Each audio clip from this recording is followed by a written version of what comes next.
Larry Krueger here from the Pig in a Pickle Krug Show with a little 49er video. Make sure you check out Pig in a Pickle. They've got two locations, Emeryville and Corte Madera. They're open 7 days a week in Marin County from 11 a.m. to 8 p.m. They're open Wednesday through Sunday in Emeryville. Pig in a Pickle, the best barbecue in all of Northern California. Well, the 49ers gave all the media a chance to sit down and talk to some of their assistant coaches this week, and there was some incredible stuff that emerge from these interviews. And let's just go through some of the anecdotes and some of the things that I got from the coaches that I spoke with. I started off talking to Daniel Bullocks, who coaches the safeties. Steve Wilkes, who's the defensive coordinator, is going to coach DBs too.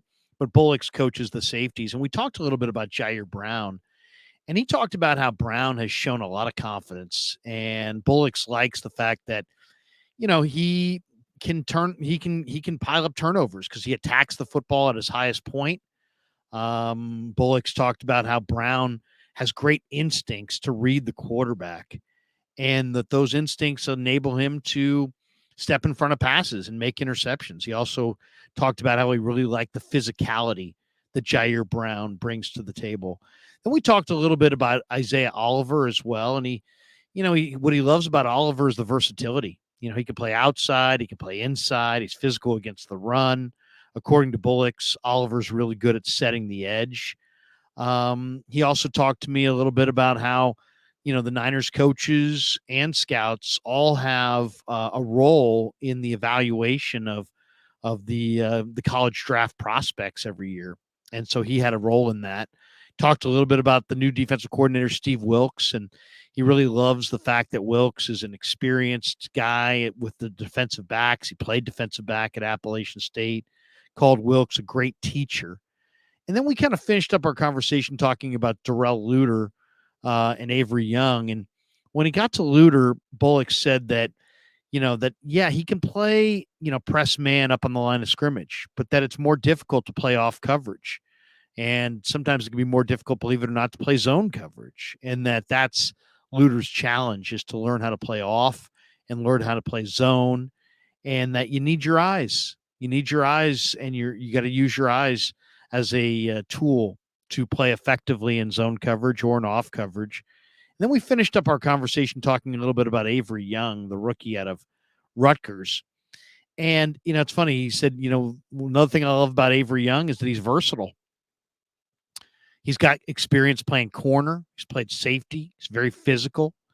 And, he's talked about how, football is not easy, and it's about angles. And, we talked about 40 times and how Avery Young didn't have a great 40 time, and neither did Talanoa Hufanga coming out, and really neither did Jair Brown.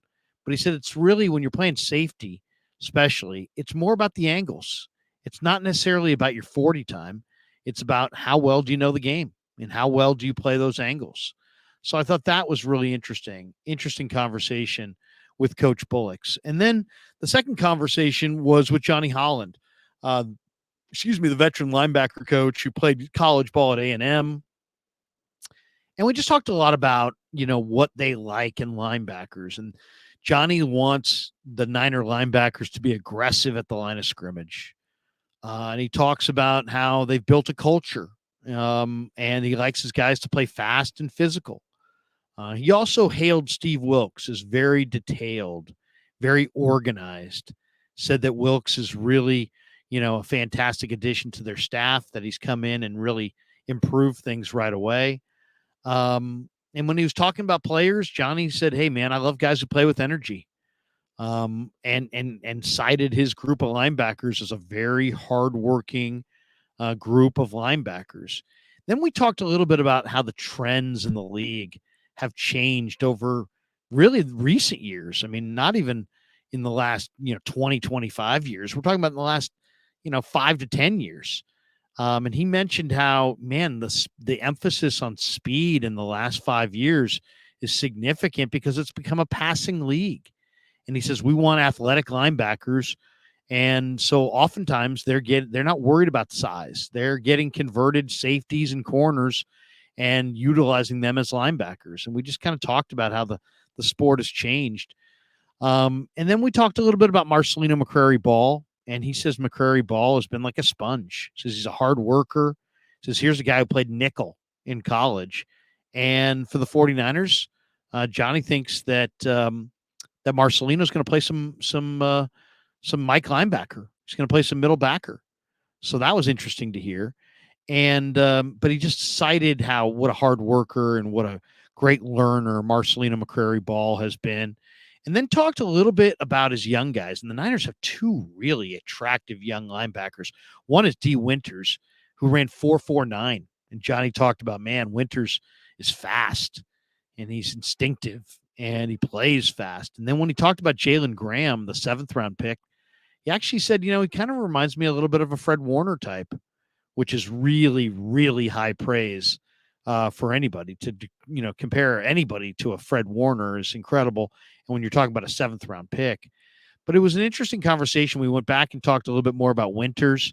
And he said, I mentioned how D. Winters, it looked like he was doing some delayed blitzes in the national semi when he got the Defensive Player of the Game award against the Wolverines. And he said, film study is the key. And it's one of D. Winters' keys. He says he instinctively sees it. It's all about his film work, and he triggers and is gone. No hesitation. He sees it and then go get it. And he thinks D. Winters can be an outstanding tackle for loss guy. So great conversation with Coach Holland. Then we had a chance to talk to Coach Fleury, the tight end coach, and he had some really interesting things to say as well. We started off talking about Braden Willis. And he says he loves Willis's fight, thinks he has great hands, thinks he's a really good route runner, sees him as a combination of a fullback and a tight end, and really had a lot of good things to say about Braden Willis. Then we talked a little bit about Cameron Latou from Alabama. And, he pointed out that Latou is a raw player. He's only had 2.5 years of playing on offense. He came to Bama as a defensive end. But he also said Latou's a fast learner, that he was well coached at Bama, that he's a versatile player. He can be lined up, on the line of scrimmage. You can, you can have him block on the line of scrimmage. You can be flexed out and use him almost like a jumbo wide receiver. And I asked him about, Latou's challenges transitioning to the pro game. And he said, hey, look, this guy played in the SEC against some of the best athletes in the country. And he didn't think it was going to be too big of a challenge. But there's no question that he's only got 2.5 years on offense and that he's raw. He's a raw player, and there needs to be some patience there with Cameron Latou. And then we talked a little bit about Brock Purdy and how Brock Purdy really featured George Kittle a lot in his rookie season and went to Kittle a lot. And Coach Fleury pointed out that it's Kittle's catch radius that probably made Purdy really comfortable. And as a young quarterback, you're trying to be as accurate as you can be with the ball. But, man, you feel a lot better when you know that if I can get it in the vicinity of a player, man, that player's got a real good chance to come down with the football. And he said that that's really what we were seeing when Brock was hooking up with George Kittle late in the year. It's just that George has got a huge catch radius and that Brock appreciated that, recognized it, and fed him the ball quite a bit. Then we had a chance to talk to Bobby Turner, the running back coach, and he talked a little bit about two guys I thought were interesting. One was Christian McCaffrey, and he's got great respect for McCaffrey. And he's like, hey, before we talk any football about McCaffrey, he's just a great person overall. He's very coachable. He said he loves the game, said he wants to get better. And he just made an instant impact, and he sounded very impressed by McCaffrey. And when he was asked about J.P. Mason and what is the ceiling on the second-year running back out of Georgia Tech, he said he's got unlimited upside, which is really, really exciting if you think about it. Just somebody who's 6'3", 240 almost, had some real highlight plays, really almost looked like kind of a poor man's Marshawn Lynch. The fact that Bobby Turner, who does not throw compliments around very lightly, says that he's got unlimited upside, that opened my eyes. And then, we heard from Chris Kocurek, the defensive line coach, and, he talked a lot about Drake Jackson, but he also talked about Kinlaw. And he made an interesting point that Javon Kinlaw's offseason is far and away his best offseason to date. And that with COVID and injury and just there's been a number of interruptions in past off seasons, and Kinlaw's never been able to stack day after day after day after day in his work in the offseason and his preparation for the season ahead. And he said this offseason, that's exactly what Kinlaw's done.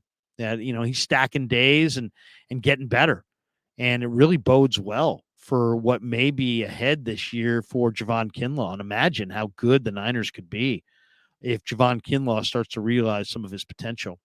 And then lastly, we got to hear from Coach Brian Griese, who started off talking a little bit about Sam Darnold. And it's clear that he likes Darnold. He knows Darnold. Says he's known him for about a decade.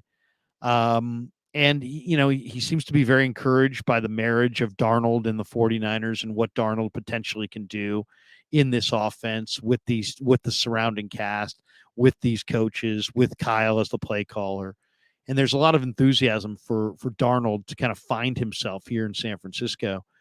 When it came time to talk about Trey Lance, he said, "Man, Lance has really put in the work," and he just described how he's really excited by his development and how he's thrived in this offseason program. So he says he's really done the reps, really put in the work, and can't wait to see what it looks like this summer. And we talked a little bit about Brock Purdy as well. And, we were complimenting Purdy and saying things that we liked. And he's like, "Hey, man, there's a reason we drafted this guy," you know? And I said, "What did you see from him at the end of the year? And did it change your mindset about what he could do or how you looked at the offense?" And he's like, "We saw it in training camp and we saw it in preseason.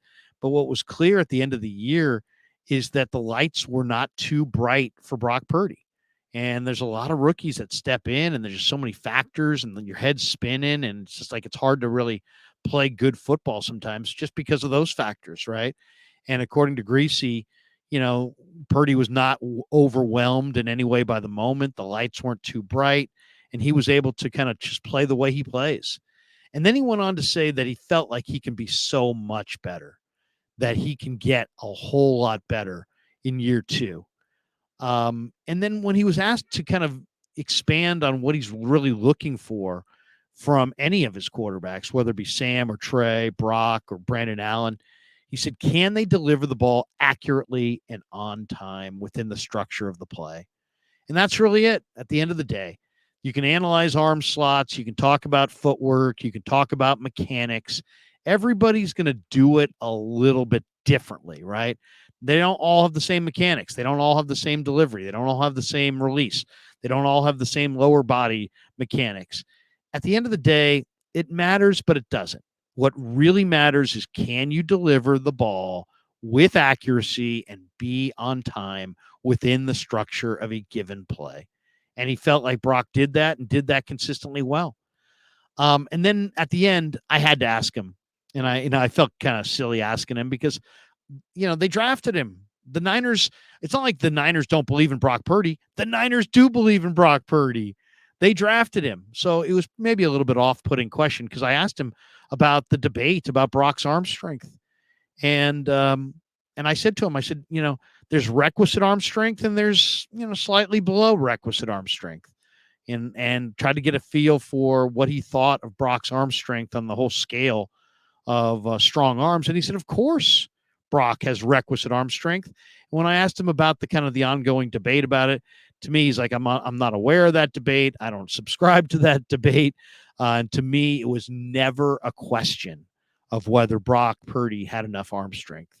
So I'll say this, the Niners only do this like once a year, but awesome on them to make their assistant coaches available. The assistant coaches have, they know so much. They're working with the players. They know the nuances of everything from improvement to work ethic to, what it's supposed to look like, what it's currently looking like, the challenges that these players face on a day-to-day basis, week to week, month to month, season to season. So I think it was really cool that we got a chance to sit there and kind of rap with them and pick their brain. And I hope you enjoyed some of the anecdotes that I gleaned from the sit down with the 49ers assistant coaches, and hope you enjoyed the 49er video. Thanks to Pig and a Pickle for being the title sponsor of the Krug Show. Check them out in Emeryville and Corte Madera. And thanks to all of you for supporting the Krug Show on YouTube.